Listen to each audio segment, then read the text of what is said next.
కావులకు అంతే ఏ క్షణము వారికి ప్రమాదం ఏర్పడుతుందో తెలియని పరిస్థితులలో కావలి వారి ముందే ఏముందో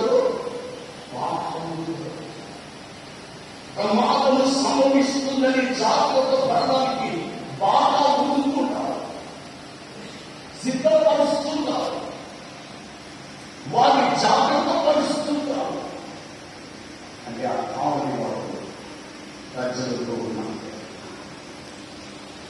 కనుక మీరు కూడా మీ సంఘస్థులకు ఏ క్షణం ఏ ప్రమాదం సంభవించుకోవాలి, ఏ రాత్రి ఏ దినము ఎలా అనేటువంటి మనకు తెలియదు. కాబట్టి మనము ఎల్లప్పుడూ కావాలి వాడుగా మనం సంఘంలో ఉండాలి. ఏ క్షణం ఏదొస్తుందో మనం వారికి అన్ని తెలియపరుస్తూ సిద్ధపరుస్తూ మన జీవితంలో మన సంఘంలో ఉండాలి. కాబట్టి